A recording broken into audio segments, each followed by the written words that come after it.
gee, that's the show. I mean, we're starting the show.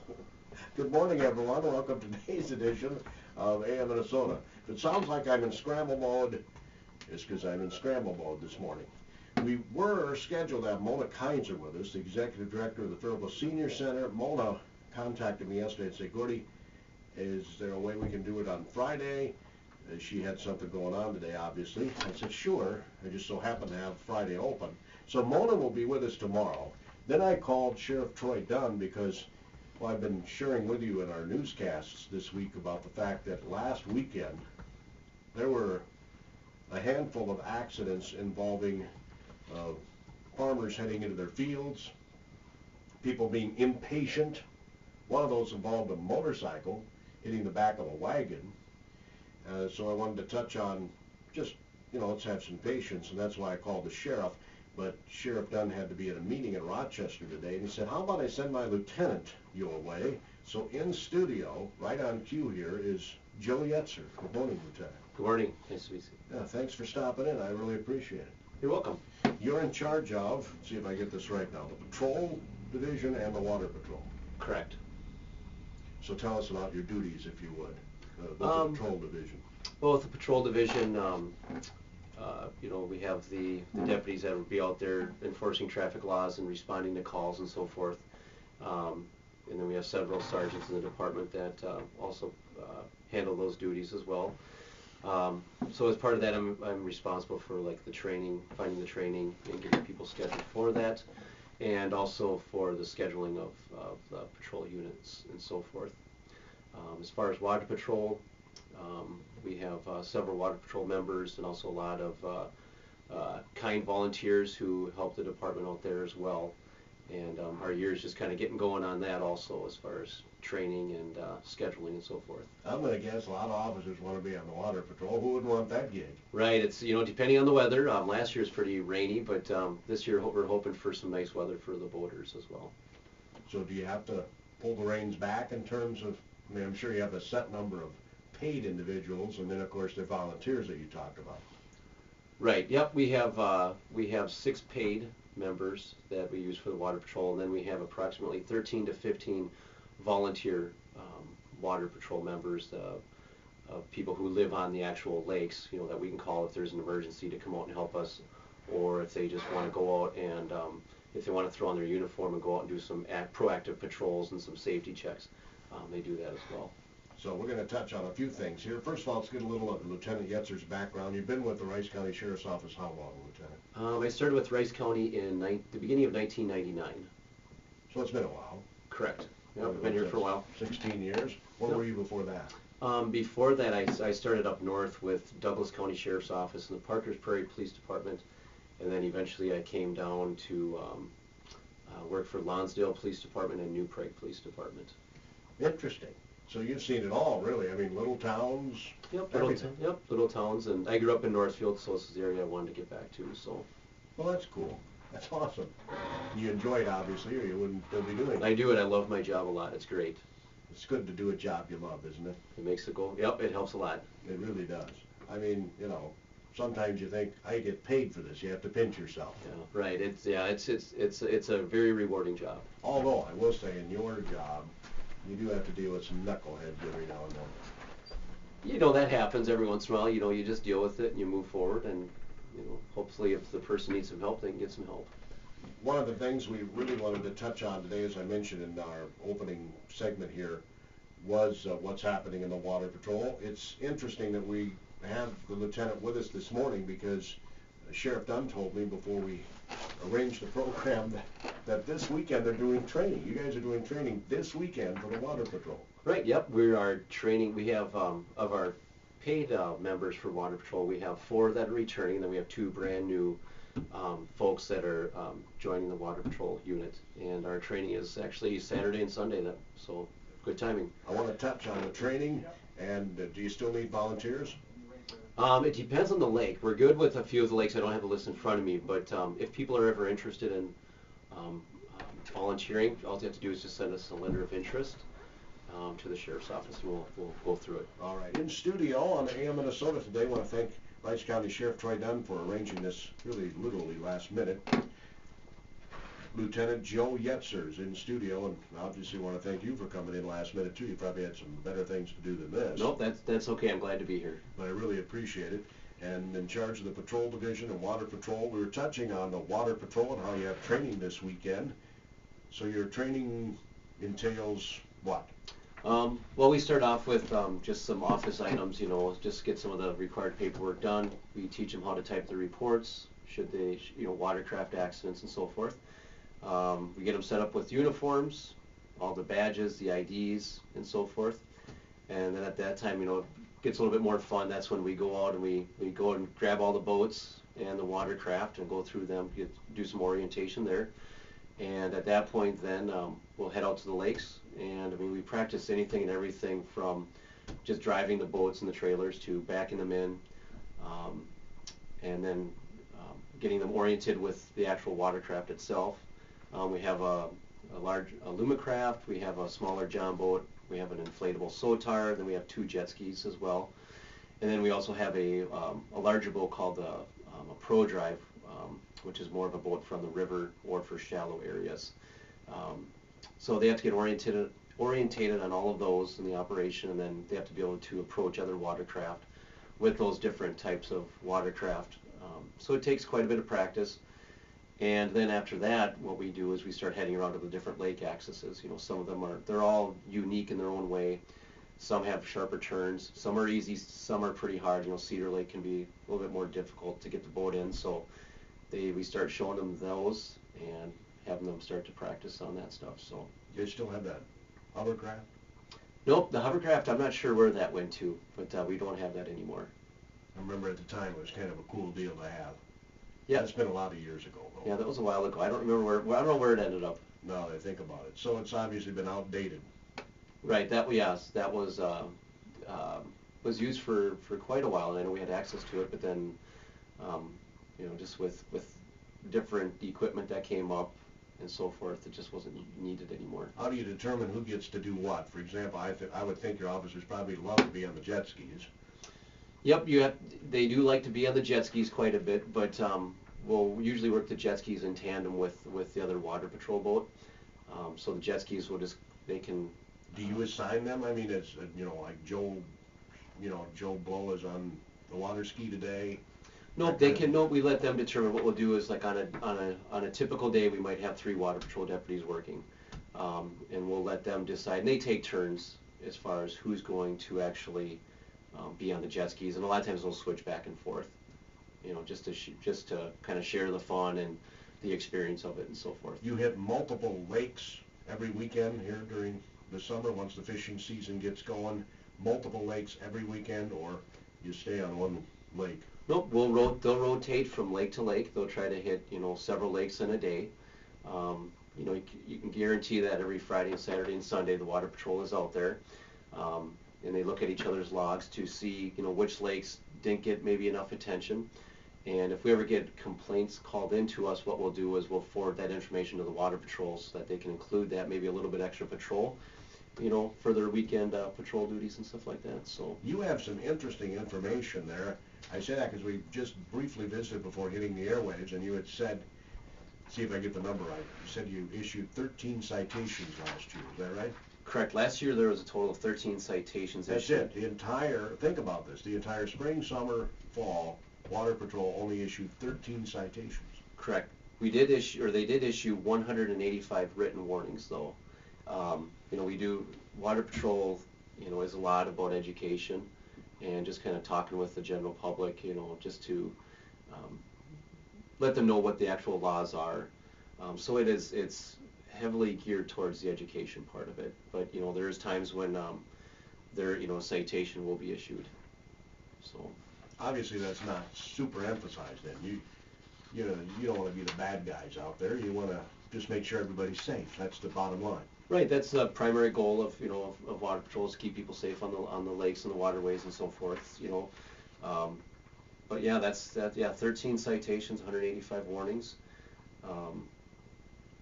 They did a total of a lot of it, as far as the education part, is brought in by what we call as boat safety checks. And last year Water Patrol did 1,512 boat safety checks on Rice County lakes. You know, and that's where from there is where you get your written warnings and your citations, is based on what they're seeing at those boat safety checks. So when you see them doing boat safety checks, you know, not a lot of citations are issued, as you can see. You know, it's a lot about just warnings and just educating them, basically. And the number one issue is? The number one issue for citations is personal flotation devices, of people not either having enough life jackets on board, or them not having the right size life jackets, or if they have a child on board, that child, when they're under the age of 10, has to have their life jacket on when they're on the watercraft. Well, I don't know how to swim, so whenever I'm in a boat, I've got a life jacket on. Right, you should have that life jacket on. You never know, you could be the safest driver out there on the boat. You could have, you know, just tootling around, enjoying your time, but you can't control it's kind of like the roads. You can't control what other boaters are doing.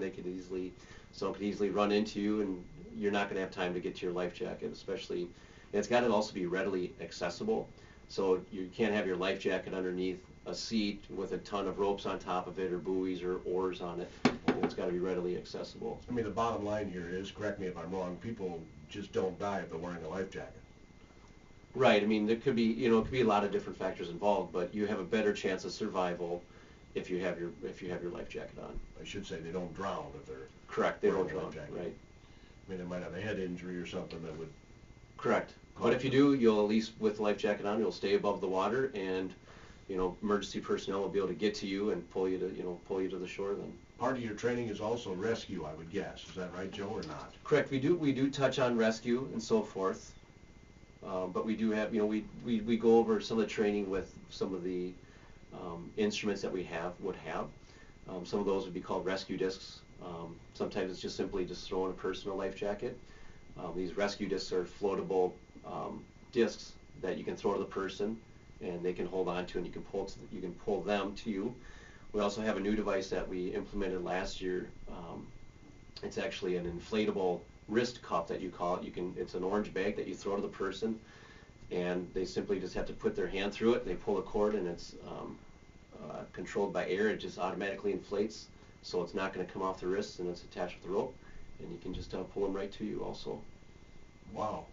They come up with new stuff all the time, don't they? Right. There's always something being invented. Yep. Are you part of that? There's a dive team, right? Yep. Rice County also has a dive team / sonar unit team also. Are you a part of that? Yep, I'm on the sonar unit part of that. We have approximately 9 folks that are trained on operating the sonar unit, and then we have 3 actual divers for Rice County, and then we're actually training a few more deputies here coming up so we have more divers. Yeah. Well, it's something you hope you never have to do, because obviously when you guys are diving, you're looking for. Right, you're looking for things, yep. Or something. Right, so we hope that you don't have to be used, but if you do, you want to be ready to go if you're called. And I'm sure, well, you've been in law enforcement for how many years? I don't mean to date you. No, that's fine. Starting my 20th year now.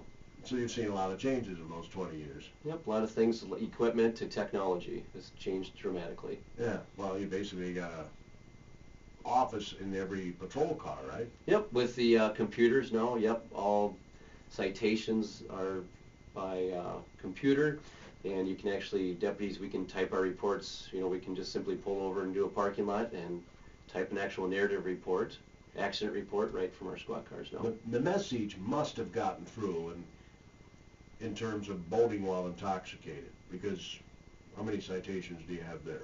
For BWIs? Yeah. We had none last year. That's what I mean. Right. The message is getting through. You don't drink while you're boating. Why can't we get that message when you're driving a vehicle? I don't know. It's a great question. I think if you could answer that, you could save a lot of lives. You know, a lot of lives and a lot of injuries. Because I got to be honest with you. Usually when I'm on a boat, there's a beer or two on the boat too. Correct. Right. Yep. And you know, as long as that operator of the boat is responsible and not having too much to drink, it can be done. Yep. It can be done. I just don't understand why we can't get that message on the roadways too. I don't know. I wish I had the answer to that. I know. So Water Patrol Division Again, Lieutenant Joe Yetzer, our guest this morning. He's in charge of Water Patrol and also Patrol Division, so obviously you're a very, very busy guy. Yep, we stay busy at the sheriff's office. This weekend they're going to begin that training, but you don't know if you need volunteers on area lakes. I know, just going off of my memory right now, which isn't always the best, but I know we already have several volunteers on Roberts Lake, and I think 1 or 2 on Cedar Lake. Is there one that typically you have trouble getting volunteers for, or no? You know, I think, one that we actually just had a member of the William Arndt just retired from our volunteer water patrol. He was on French Lake for, I believe it was 30-some years. Wow. And he was going to be retiring, so I believe on French Lake we were going to be in need of a volunteer. So, but if anyone's ever interested, they can always just give us a call, or just send her a letter of interest or an email to our email box, just as far as where you'd live, if you live on a lake, if you have a boat available to you, and if you have the desire to be a volunteer. And when we have openings, we'll screen through those. And do you get reimbursed for fuel or anything? If it's for proactive patrol, they can be reimbursed for their fuel. Primarily though, I don't really see many bills coming in for their time and stuff like that usually. Usually they'll just go out, they'll throw on a uniform, they'll buzz around the lake and see if, make sure people are behaving out there, and they'll address any issues that they see. And yeah, I wish I knew if some of the other lakes, but I just don't have it off the top of my head. That's okay. Think of how many lakes we have in this county, though. Right, it's is it approximately 25 or 26 lakes in Rice County. So we have a lot of water. We have a lot of water in this county. I mean, there's no way you can be on every one of them every weekend. Nope, we don't. And but you get they hit as many as they possibly can. And that's why you need the volunteers, though, to help out. Right. Yep. So that does help. The water patrol guys, they try to get up to Cody Phelps up by Lonsdale, to Circle, to Fox, to Cannon, and Mazask and Shield, your bigger lakes. Yeah, a lot of lakes out there. Now, you guys are not DNR officials, but if you see something that is a violation, can you write something up in terms of over the limit, fishing, that sort of thing? Yep. We can enforce all state laws and ordinances, and the DNR laws as well. And you typically, if that happens, inform the DNR officer, hey, this is what we did? Or yeah, we do stay in touch with, I don't know if we share all of our information and tickets and stuff like that, but we do, actually this weekend we've already talked with our local DNR conservation officer, the enforcement officer, Luke Belgard, and you need to get Luke in here too. That'd be there you go. But he's coming in to help us train our new folks in as well. So we have a very good relationship with the DNR in this area. Yeah, and I know you guys always have. Yep. Yeah, we've worked out really good. We're fortunate to have. You don't find that everywhere. You know that from personal experience, I'm sure. Right. So that's why I say we're very fortunate. We call each other, for backing each other up and for helping out and so forth. So yep. So we're looking forward to working with them this weekend as well. And the Rice County and Faribault Police Department and Northfield and Lonsdale Police Departments, Morristown, all seem to get along too. Oh yeah, we get along. Yep, we get along well. All an agency has to do is just ask for help, and you're going to have a bunch of help come and to work through your problems and so forth, whatever the call is. It probably hasn't always been that way either. The old turf thing. Since I've been around, it's been we've been pretty fortunate. I've always only seen good relationships with between the departments and so forth. That's awesome. Again, Lieutenant Joe Yetzer is with us. He's in charge of the patrol division for Rice County and of the water patrol. We wanted to touch on motorcycles. I would assume, Joe, are you a motorcycle rider? I used to, and I still have my motorcycle endorsement. Okay. But I don't get out as much, nowadays on a motorcycle. So. Well, I thought I saw you at a hospice ride. Maybe not. Our water patrol helps out on the when we have large motorcycle rides and benefit rides come through. Usually we'll use our water patrol deputies to do block roads and intersections, so that the rides can proceed safely through the intersections. So right. I was probably there. But we've had over a dozen motorcycle deaths already on our roads. Since when? Since April Okay. 1st or whatever. And I don't have that one in front of me, but yeah, I'm familiar. I know I was on two, just last fall I was on two motorcycle fatalities, unfortunately, in Rice County. You know, they're within, I believe they were within, 10 days to 14 days of themselves. And I would guess that they weren't wearing their helmet? One, I believe, had a helmet, and the other one did not have a helmet. Okay.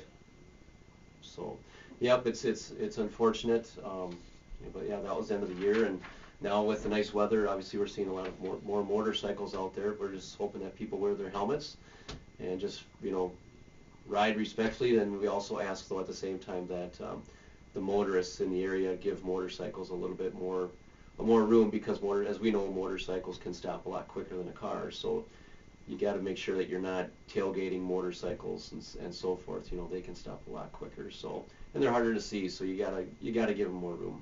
Yeah, well, they can get those blind spots, just like a vehicle. Right, yeah, if you're in a two-lane road, such as the interstate, you got to double check that blind spot. Motorcycle easily could be in there. But don't the majority, and I could be all wrong on this, but don't the majority of motorcycle accidents that do occur happen on rural roads? I don't know, but I'd hate to answer that. I don't know the stats on that, so I'd Okay. hate to guess on That's something fine. like that. But I mean, I'm just- both of them yeah. last year, both of the motorcycle fatals from last fall, both of them were on county roads. One up by Northfield, and then the other one was over by Shieldsville. Because you've ridden a motorcycle, you just got done, saying you still have your you like to enjoy the scenery. That's one of the reasons why you ride, right? Right, you enjoy to be out there in nature with the, wind blowing on you, and it's enjoyable. And that's why I assumed that there was more on the countryside, because you're going to be more focused on the interstate You would think so, correct? with all that traffic, and you're in a motorcycle, Mhm. on a motorcycle. Right. Yep. Whereas out in the country, you're, oh wow, that's an awesome tree, that kind of thing. Right. So I would assume that, but again, without looking at the stats. But yeah, Yeah. you see a lot of motorcycles out on the county roads enjoying the winding, curvy roads and so forth. But bottom line is, be attentive, both the motorcyclist and the vehicle driver. Right. It's Yep, you're right. Right, 100% there. It's responsibility of everybody who's on that road. It's not all on the motorcyclists. It's it's on the other motorists in the area and driving, and just so everyone drives cautiously. It goes a lot better. A combo deal we had this past weekend, a young man from Rosemount was riding his motorcycle over near Zambroda and hit a fertilizer. A guy was pulling Okay. fertilizer into a field over by Zambroda and hit the wagon. Okay. As he's pulling into the field, he tried to pass him with his motorcycle. Lack of patience there. Right. Yep. So now that we're in spring planting season, Yes. with the farmers getting back in the fields, that's another reason for all motorists, cars and motorcyclists, just to kind of be a little bit more patient when you're around, the tractors, and when they're pulling their planters and so forth. Yeah, you give them extra room as well. They're larger equipment, and when they turn into a field, they need a little bit more room usually. So. And legally, they have to have a slow-moving vehicle sign on there. Correct. Yep. Farmers. Yep. They're required to have slow-moving vehicle signs as well. Yep. Make sure all the reflectors are working. Reflectors, the lights. If they're taking up more than the center line, they got to have escort vehicle and so forth. So. That's another trend I would guess you've seen. I mean, these are getting bigger and bigger and bigger. Right. Yep. Some of the I'm not a farmer by any means, but you can just see the size of the farm implements. Are getting larger. So. Some of them cover almost the entire country road, I've noticed. Yep, depending on the county roads. Some of the county roads are a little bit more narrower out there, so that is possible. Again, Lieutenant Yetzer's with us this morning on our AM Minnesota program. So the bottom line here is, if you don't hear anything else in the show, please keep your eyes peeled. That's a good message right there. Yeah, eyes peeled. Always be attentive. Don't text and drive. You see that a lot? Right. Every once in a while you see that, when you come up to intersections, if you see somebody, playing on the phone, that's a violation and against the law. What's the punishment, do you know? It'd be a fine, and I'm not sure what the fine. I thought I just saw an article where the legislatures were just talking about increasing that fine a little bit, which would might maybe deter a little lot bit of more it, usage. actually. They're talking about a $150 fine. Okay, yep, I just saw that, so. They were talking about taking away your phone after the third offense.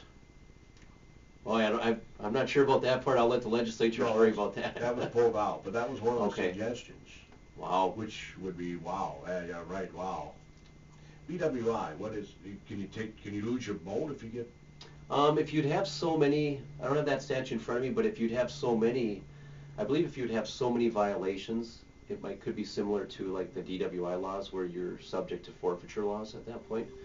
We have not had any of those to my knowledge. You know, we were told when we were in Italy the last couple of weeks, they don't have any alcohol problem at all on their roads.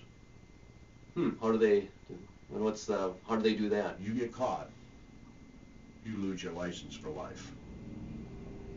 That's Pretty simple. strict, there you go. That's simple. They don't drink and drive, because if you get caught, you don't drive the rest of your life. Wow, right. You know what I'm saying? I hear ya, wow. That's pretty strict. That's very strict. But they don't have any problem with it. So maybe they got the answer. I don't know, they could. I'm not advocating that, but Right. I'm saying maybe they have the answer.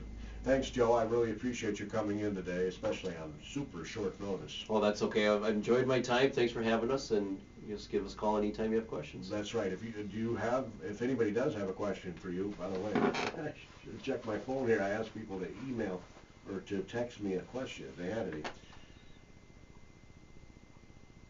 Luckily, I didn't get any. Well, But, that's good.